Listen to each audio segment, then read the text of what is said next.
मंच पर विराजमान गुजरात के राज्यपाल श्री आचार्य देवव्रत जी, मुख्यमंत्री श्री विजय रूपाणी जी, केंद्रीय मंत्रिपरिषद के मेरे सहयोगी श्री प्रहलाद पटेल जी, लोकसभा में मेरे साथी सांसद श्री CR पाटिल जी, अहमदाबाद के नवनिर्वाचित मेयर श्रीमान किरीट भाई, साबरमती ट्रस्ट के ट्रस्टी श्री कार्तिकेय साराभाई और साबरमती आश्रम को समर्पित जिनका जीवन है, ऐसे आदरणीय अमृत मोदी जी, देश भर से हमारे साथ जुड़े हुए सभी महानुभाव, देवियों और सज्जनों और मेरे युवा साथियों, आज जब मैं सुबह दिल्ली से निकला तो बहुत ही अद्भुत संयोग हुआ। अमृत महोत्सव के प्रारंभ होने से पहले आज देश की राजधानी में अमृत वर्षा भी हुई और वरुण देव ने आशीर्वाद भी दिया। ये हम सभी का सौभाग्य है कि हम आजाद भारत के इस ऐतिहासिक कालखंड के साक्षी बन रहे हैं। आज दांडी यात्रा की वर्षगांठ पर हम बापू की इस कर्मस्थली पर इतिहास बनते भी देख रहे हैं और इतिहास का हिस्सा भी बन रहे हैं। आज आजादी के अमृत महोत्सव का प्रारंभ हो रहा है, पहला दिन है। अमृत महोत्सव 15 अगस्त 2022 से 75 सप्ताह पूर्व आज प्रारंभ हुआ है और 15 अगस्त 2023 तक चलेगा। हमारे यहां मान्यता है कि जब कभी ऐसा अवसर आता है तब सारे तीर्थों का एक साथ संगम हो जाता है। आज एक राष्ट्र के रूप में भारत के लिए भी ऐसा ही पवित्र अवसर है। आज हमारे स्वाधीनता संग्राम के कितने ही पुण्य तीर्थ, कितने ही पवित्र केंद्र साबरमती आश्रम से जुड़े रहे हैं। स्वाधीनता संग्राम की पराकाष्ठा को प्रणाम करने वाली अंडमान की सेल्यूलर जेल, अरुणाचल प्रदेश से एंग्लो इंडियन वॉर की गवाह केकर मॉर्निंग की भूमि, मुंबई का अगस्त क्रांति मैदान, पंजाब का जलियांवाला बाग, उत्तर प्रदेश का मेरठ, काकोरी और झांसी, देश भर में ऐसे कितने ही स्थान पर आज एक साथ इस अमृत महोत्सव का श्री गणेश हो रहा है। ऐसा लग रहा है जैसे आजादी के असंख्य संघर्ष, असंख्य बलिदानों का और असंख्य तपस्याओं की ऊर्जा पूरे भारत में एक साथ पुनर्जागृत हो रही है। मैं इस पुण्य अवसर पर बापू के चरणों में अपने श्रद्धा सुमन अर्पित करता हूं। मैं देश के स्वाधीनता संग्राम में अपने आप को आहूत करने वाले, देश को नेतृत्व देने वाली सभी महान विभूतियों के चरणों में आदरपूर्वक नमन करता हूं, उनका कोटि कोटि वंदन करता हूं। मैं उन सभी वीर जवानों को भी नमन करता हूं जिन्होंने आजादी के बाद भी राष्ट्र रक्षा की परंपरा को जीवित रखा, देश की रक्षा के लिए सर्वोच्च बलिदान दिए, शहीद हो गए। जिन पुण्य आत्माओं ने आजाद भारत के पुनर्निर्माण में प्रगति की एक एक ईंट रखी, 75 वर्ष में देश को यहां तक लाए, मैं उन सभी के चरणों में भी अपना प्रणाम करता हूं। साथियों, जब हम गुलामी के उस दौर की कल्पना करते हैं जहां करोड़ों करोड़ लोगों ने सदियों तक आजादी की एक सुबह का इंतजार किया, तब ये एहसास और बढ़ता है कि आजादी के 75 साल का अवसर कितना ऐतिहासिक है, कितना गौरवशाली है। इस पर्व में शाश्वत भारत की परंपरा भी है, स्वाधीनता संग्राम की परछाई भी है और आजाद भारत के गौरवान्वित करने वाली प्रगति भी है। इसलिए अभी आपके सामने जो प्रेजेंटेशन रखा गया, उसमें अमृत महोत्सव के 5 स्तंभों पर विशेष जोर दिया गया है। Freedom struggle, ideas eight 75, achievements at 75, actions at 75 और resolves at 75।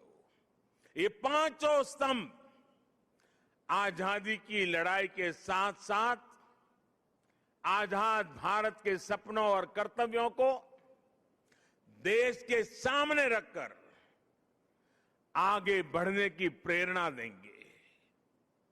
इन्हीं संदेशों के आधार पर आज अमृत महोत्सव की वेबसाइट के साथ चरखा अभियान और आत्मनिर्भर इंक्यूबेटर को भी लॉन्च किया गया है।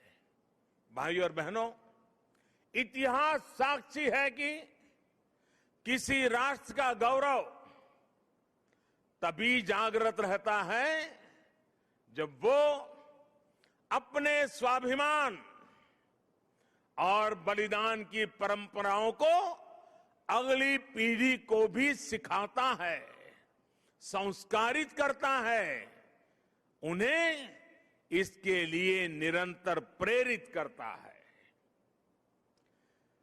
किसी राष्ट्र का भविष्य तभी उज्जवल होता है जब वो अपने अतीत के अनुभवों और विरासत के गर्व से पल पल जुड़ा रहता है।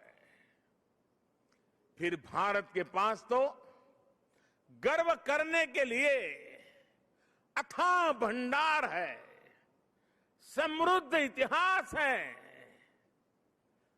चेतनामय सांस्कृतिक विरासत है। इसलिए आजादी के 75 साल का यह अवसर एक अमृत की तरह वर्तमान पीढ़ी को प्राप्त होगा। एक ऐसा अमृत जो हमें प्रतिपल देश के लिए जीने, देश के लिए कुछ करने के लिए प्रेरित करेगा। साथियों, हमारे यहां वेदों में एक वाक्य है, मृत्यो मृक्षीय मामृताम, अर्थात हम दुख, कष्ट, क्लेश और विनाश से निकलकर अमृत की तरफ बढ़ें, अमरता की ओर बढ़ें। यही संकल्प आजादी के इस अमृत महोत्सव का भी है। आजादी का अमृत महोत्सव यानी आजादी की ऊर्जा का अमृत। आजादी का अमृत महोत्सव यानी स्वाधीनता सेनानियों से प्रेरणाओं का अमृत। आजादी का अमृत महोत्सव यानी नए विचारों का अमृत, नए संकल्पों का अमृत। आजादी का अमृत महोत्सव यानी आत्मनिर्भरता का अमृत। और इसलिए ये महोत्सव राष्ट्र के जागरण का महोत्सव है। ये महोत्सव सुराज्य के सपने को पूरा करने का महोत्सव है। ये महोत्सव वैश्विक शांति का विकास का महोत्सव है। साथियों, अमृत महोत्सव का शुभारंभ दांडी यात्रा के दिन हो रहा है। उस ऐतिहासिक क्षण को पुनर्जीवित करने के लिए एक यात्रा भी अभी शुरू होने जा रही है। यह अद्भुत संयोग है कि दांडी यात्रा का प्रभाव और संदेश भी वैसा ही है जो आज देश अमृत महोत्सव के माध्यम से लेकर आगे बढ़ रहा है। गांधी जी की इस एक यात्रा ने आजादी के संघर्ष को एक नई प्रेरणा के साथ जन जन से जोड़ दिया था। इस एक यात्रा ने अपनी आजादी को लेकर भारत के नजरिए को पूरी दुनिया तक पहुंचा दिया था।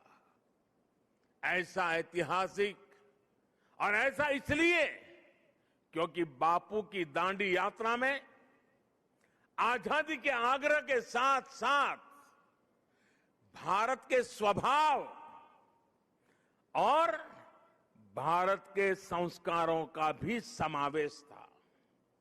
हमारे यहां नमक को कभी उसकी कीमत से नहीं आंका गया। हमारे यहां नमक का मतलब है ईमानदारी। हमारे यहां नमक का मतलब है विश्वास। हमारे यहां नमक का मतलब है वफादारी। हम आज भी कहते हैं कि हमने देश का नमक खाया है। ऐसा इसलिए नहीं क्योंकि नमक कोई बहुत कीमती चीज है। ऐसा इसलिए क्योंकि नमक हमारे यहां श्रम और समानता का प्रतीक है। उस दौर में नमक भारत की आत्मनिर्भरता का एक प्रतीक था। अंग्रेजों ने भारत के मूल्यों के साथ साथ इस आत्मनिर्भरता पर भी चोट की।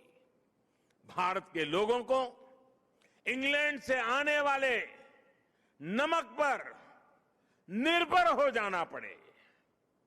गांधी जी ने देश के उस पुराने दर्द को समझा, जन जन से जुड़ी उस नब्ज को पकड़ा और देखते ही देखते ये आंदोलन हर एक भारतीय का आंदोलन बन गया, हर एक भारतीय का संकल्प बन गया।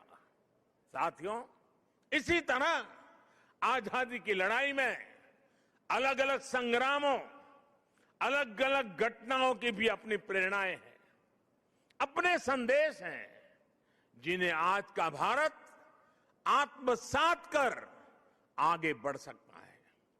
1857 का स्वातंत्र संग्राम, महात्मा गांधी का विदेश से लौटना, देश को सत्याग्रह की ताकत फिर याद दिलाना, लोकमान्य तिलक का पूर्ण स्वराज का आह्वान, नेताजी सुभाष चंद्र बोस के नेतृत्व में आजाद हिंद फौज का दिल्ली मार्च, दिल्ली चलो, ये नारा आज भी हिंदुस्तान भूल नहीं सकता है।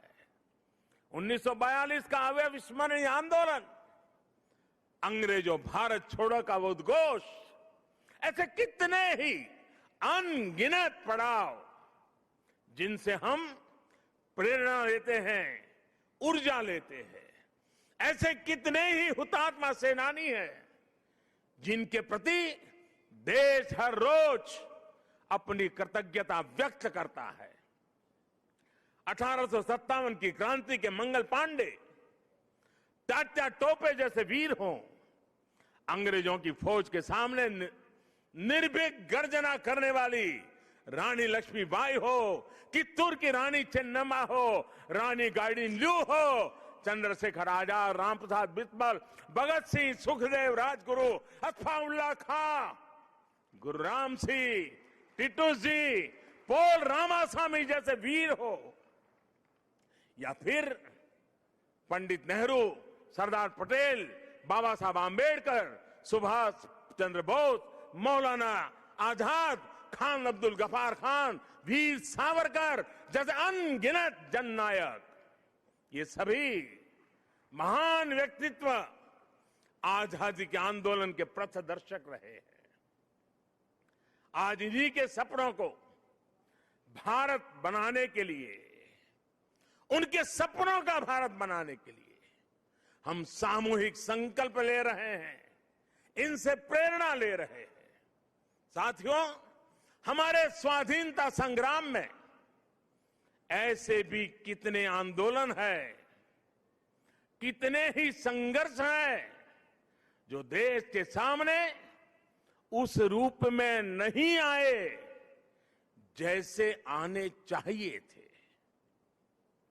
ये एक एक संग्राम, संघर्ष अपने आप में भारत की असत्य के खिलाफ सत्य की सशक्त घोषणाएं हैं। एक एक संग्राम भारत के स्वाधीन स्वभाव के सबूत है। ये संग्राम इस बात का भी साक्षात प्रमाण है कि अन्याय, शोषण और हिंसा के खिलाफ भारत की जो चेतना राम के युग में थी, महाभारत के कुरुक्षेत्र में थी, हल्दी घाटी की रणभूमि में थी, शिवाजी के उद्घोष में थी, वही शाश्वत चेतना, वही अदम्य शौर्य भारत के हर क्षेत्र, हर वर्ग और हर समाज ने आजादी की लड़ाई में अपने भीतर प्रज्वलित करके रखा था। जननी जन्मभूमिश्च स्वर्गादपि करियसी, ये मंत्र आज भी हमें प्रेरणा देता है।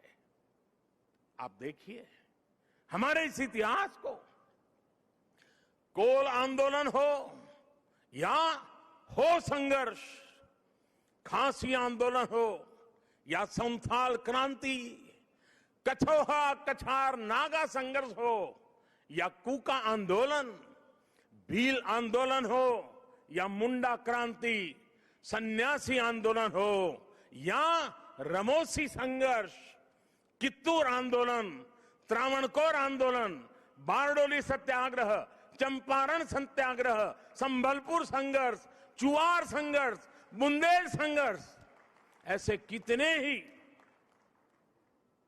कितने ही संघर्ष और आंदोलनों ने देश के हर भूभाग को, हर कालखंड में आजादी की ज्योति से प्रज्वलित रखा। इस दौरान हमारी सिख गुरु परंपरा ने देश की संस्कृति, अपने रीति रिवाज की रक्षा के लिए हमें नई ऊर्जा दी, प्रेरणा दी, त्याग और बलिदान का रास्ता दिखाया। और इसका एक और अहम पक्ष है जो हमें बार बार याद करना चाहिए। साथियों, आजादी के आंदोलन की इस ज्योति को निरंतर जागृत करने का काम पूरब, पश्चिम, उत्तर, दक्षिण, हर दिशा में, हर क्षेत्र में हमारे संतों ने, महंतों ने, आचार्यों ने, भगवतों ने निरंतर किया था। एक प्रकार से भक्ति आंदोलन ने राष्ट्रव्यापी स्वाधीनता आंदोलन की पीठिका तैयार की थी। पूर्व में चैतन्य महाप्रभु, रामकृष्ण परमहंस, श्रीमद शंकर देव जैसे संतों के विचारों ने समाज को दिशा दी, अपने लक्ष्य पर केंद्रित रखा। पश्चिम में मीराबाई, एकनाथ, तुकाराम, रामदास, नरसिंह मेहता हुए। उत्तर में संत रामानंद, कबीरदास, गोस्वामी तुलसीदास, सूरदास, गुरु नानक देव, संत रैदास। दक्षिण में माधवाचार्य, निम्बाकारचार्य, वल्लभाचार्य, रामानुजाचार्य हुए। भक्ति कांड के इसी खंड में मलिक मोहम्मद जायसी, रसखान, सूरदास, केशवदास, विद्यापति जैसे महानुभावों ने अपनी रचनाओं से समाज को अपनी कमियां सुधारने के लिए प्रेरित किया। ऐसे अनेकों व्यक्तित्वों के कारण यह आंदोलन क्षेत्र की सीमा से बाहर निकल करके पूरे भारत के जन जन को अपने आप में समेट लिया।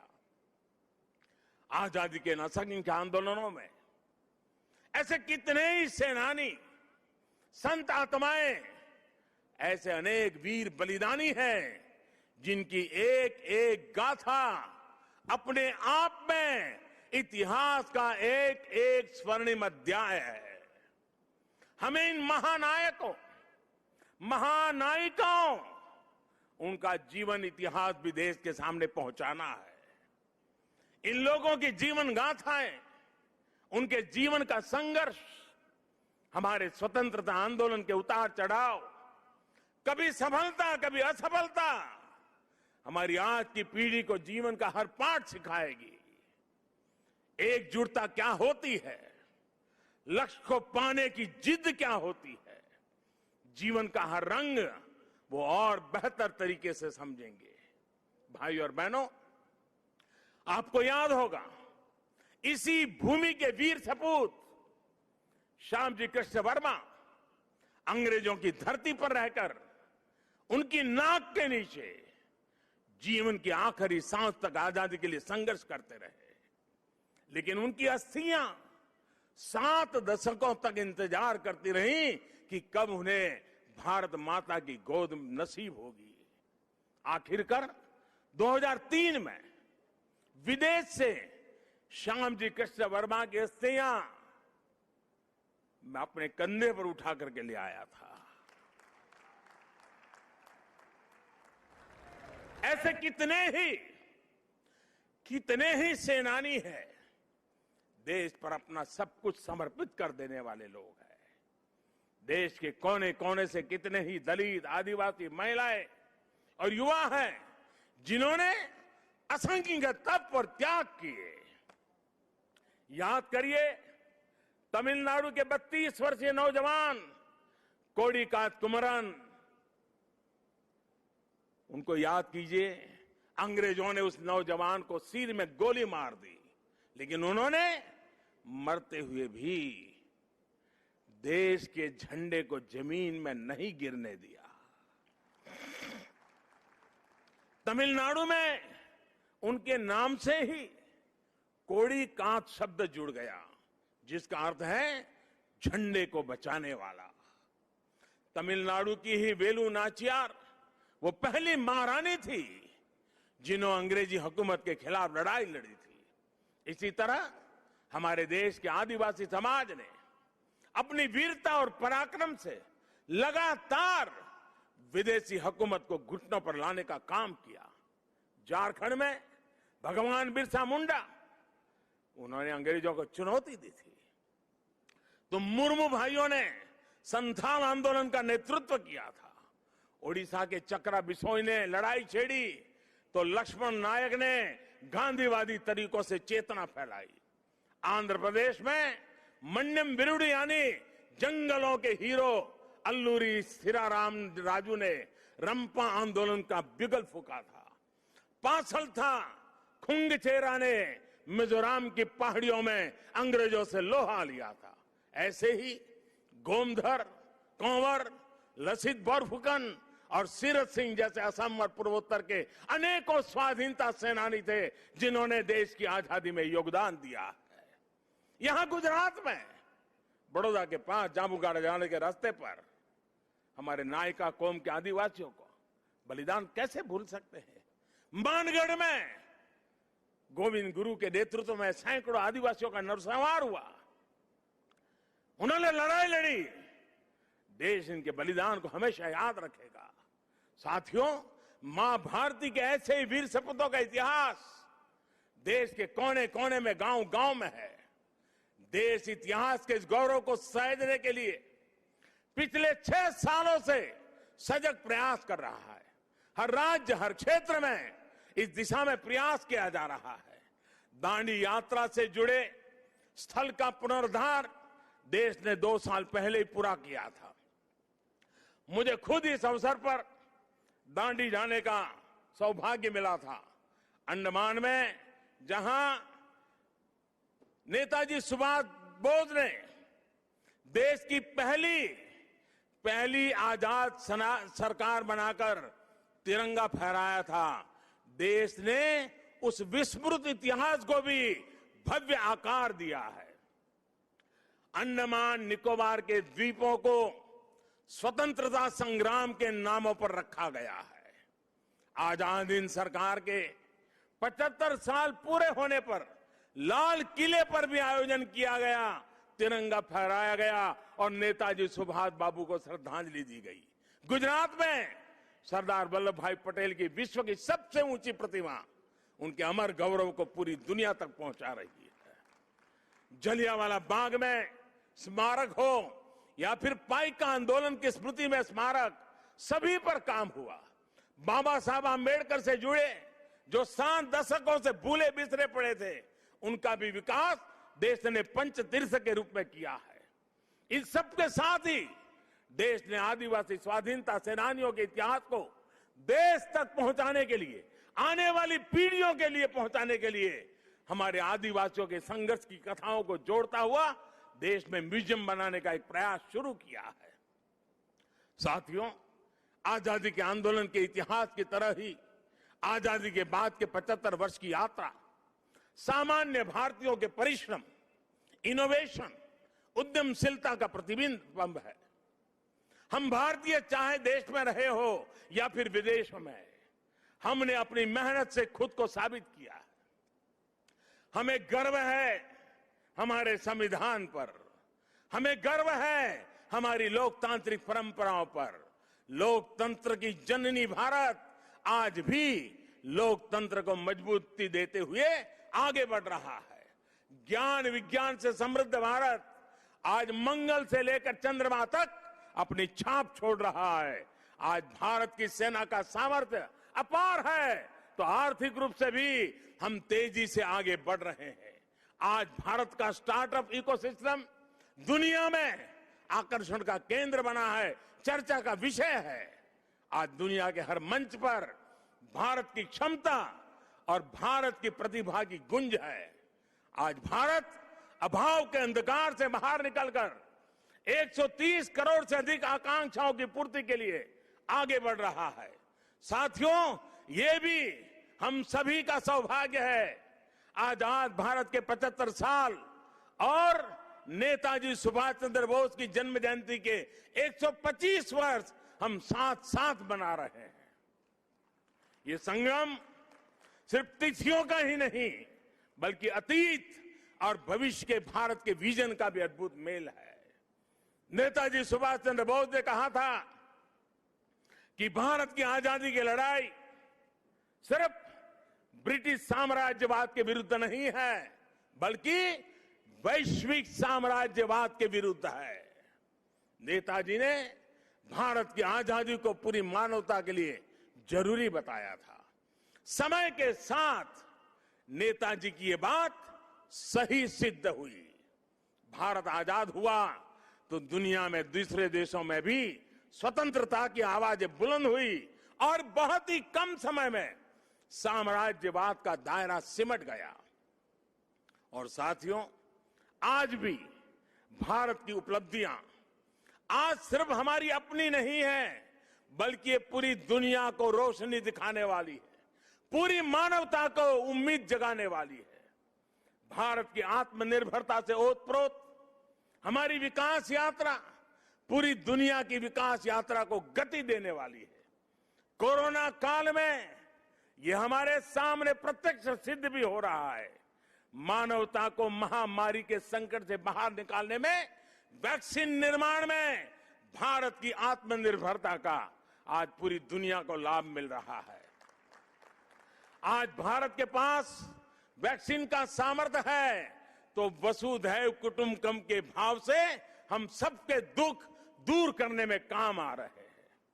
हमने दुख किसी को नहीं दिया, लेकिन दूसरों का दुख कम करने में खुद को खपा रहे हैं। यही भारत का आदर्श है, यही भारत का शाश्वत दर्शन है, यही आत्मनिर्भर भारत का भी तत्व ज्ञान है। आज दुनिया के देश भारत का धन्यवाद कर रहे हैं, भारत में भरोसा कर रहे हैं। यही नए भारत के सूर्योदय की पहली छटा है, यही हमारे भव्य भविष्य की पहली आभा है। साथियों, गीता में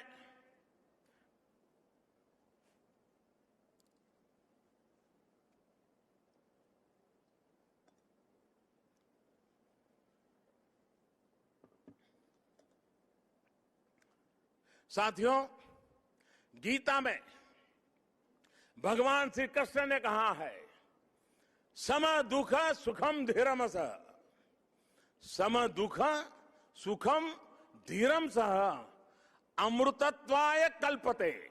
अर्थात जो सुख दुख आराम चुनौतियों के बीच भी धैर्य के साथ अटल अड़िग और सम रहता है, वही अमृत को प्राप्त करता है, अमरत्व को प्राप्त करता है।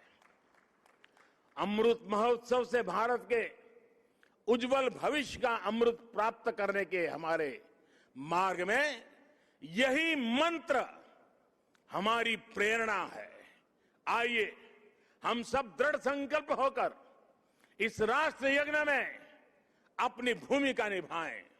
साथियों, आजादी के अमृत महोत्सव के दौरान देशवासियों के सुझावों से, उनके मौलिक विचारों से अनगिनत असंख्य आइडिया निकलेंगे।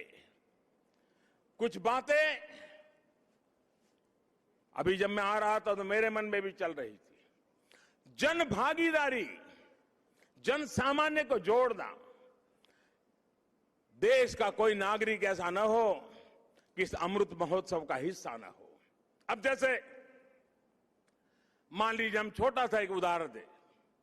अब सभी स्कूल कॉलेज आजादी से जुड़ी हुई 75 घटनाओं का संकलन करें। हर स्कूल तय करे कि हमारी स्कूल आजादी के 75 घटनाओं का संकलन करेगी। 75 ग्रुप बनाए, उन घटनाओं पर वो 75 विद्यार्थी, 75 ग्रुप, जिसमें 800, 1000, 2000 विद्यार्थी हो सकते हैं। एक स्कूल ये कर सकता है। छोटे छोटे हमारे शिशु मंदिर के बच्चे होते हैं, बाल मंदिर के बच्चे होते हैं। आजादी के आंदोलन से जुड़े 75 महापुरुषों की सूची बनाए, उनकी वेशभूषा करें, उनके एक एक वाक्य को बोले, उसका कंपटीशन हो। स्कूल में भारत के नक्शे पर आजादी से जुड़े 75 स्थान चिन्हित किए जाए। बच्चों को बताया जाए, बताओ भाई बारडोली कहां आया, चंपारण कहां आया। लॉ कॉलेज के छात्र छात्राएं ऐसी 75 घटनाएं खोजे, और मैं हर कॉलेज से आग्रह करूंगा, हर लॉ स्कूल से आग्रह करूंगा, 75 घटनाएं खोजे जिसमें आजादी की लड़ाई जब चल रही थी तब कानूनी जंग कैसे चला, कानूनी लड़ाई कैसे चली, कौन लोग थे कानूनी लड़ाई लड़ रहे थे, आजादी के वीरों को बचाने के लिए कैसे कैसे प्रयास हुए, अंग्रेज सल्तनत के जुडिशरी का क्या रवैया था। सारी बातें हम लिख सकते हैं। जिनका इंटरेस्ट नाटक में है वो नाटक लिखे, फाइनेंस के विद्यार्थी उन घटनाओं पर पेंटिंग बनाए, जिसका मन करे कि वो गीत लिखे वो कविताएं लिखे। ये सब शुरू में हस्तलिखित हो, बाद में इसको डिजिटल स्वरूप भी दिया जाए। और मैं चाहूंगा कुछ ऐसा कि हर स्कूल कॉलेज का ये प्रयास उस स्कूल कॉलेज की धरोहर बन जाए, और कोशिश हो कि ये काम इसी 15 अगस्त से पहले पूरा कर लिया जाए। अब देखिए पूरी तरह वैचारिक अधिष्ठान तैयार हो जाएगा। बाद में इसे जिला व्यापी, राज्यव्यापी, देशव्यापी स्पर्धाएं भी आयोजित हो सकती हैं। हमारे युवा, हमारे स्कॉलर्स ये जिम्मेदारी उठाएं कि वो हमारे स्वाधीनता सेनानियों के इतिहास लेखन में देश के प्रयासों को पूरा करेंगे। आजादी के आंदोलन में और उसके बाद हमारे समाज की जो उपलब्धियां रही है उन्हें दुनिया के सामने और प्रखरता से लाएंगे। मैं कला, साहित्य, नाट्य जगत, फिल्म जगत और डिजिटल एंटरटेनमेंट से जुड़े लोगों से भी आग्रह करूंगा, कितनी अद्वितीय कहानियां हमारे अतीत में बिखरी पड़ी है, इन्हें तलाशिए, इन्हें जीवंत कीजिए, आने वाली पीढ़ी के लिए तैयार कीजिए। अतीत से सीखकर भविष्य के निर्माण की जिम्मेदारी हमारे युवाओं को ही उठानी है।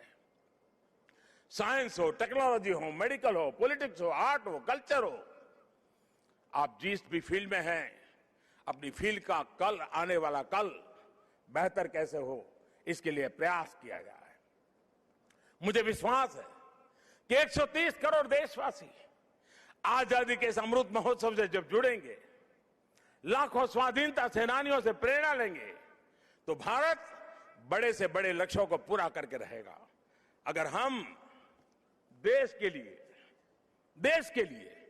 समाज के लिए, हर हिंदुस्तानी अगर एक कदम चलता है तो देश 130 करोड़ कदम आगे बढ़ जाता है। भारत एक बार फिर आत्मनिर्भर बनेगा, विश्व को नई दिशा दिखा देगा। इन्हीं शुभकामनाओं के साथ आज जो दांडी यात्रा के लिए चल रहे हैं, एक प्रकार से बड़े तामझाम के बिना छोटे स्वरूप में आज उसका प्रारंभ हो रहा है, लेकिन आगे चलते चलते चलते जैसे दिन बीतते जाएंगे, हम 15 अगस्त के निकट पहुंचेंगे। ये एक प्रकार से पूरे हिंदुस्तान को अपने में समेट लेगा, ऐसा बड़ा महोत्सव बन जाएगा, ऐसा मुझे विश्वास है। हर नागरिक का संकल्प होगा, हर संस्था का संकल्प होगा, हर संगठन का संकल्प होगा, देश को आगे ले जाने का, आजादी के दीवानों को श्रद्धांजलि देने का यही रास्ता होगा। मैं इन्हीं कामना के साथ, इन्हीं शुभकामनाओं के साथ मैं फिर एक बार आप सबको बहुत बहुत धन्यवाद देता हूं।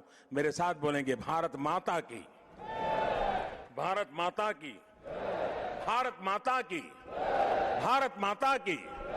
वंदे वंदे वंदे वंदे। जय हिंद, जय हिंद।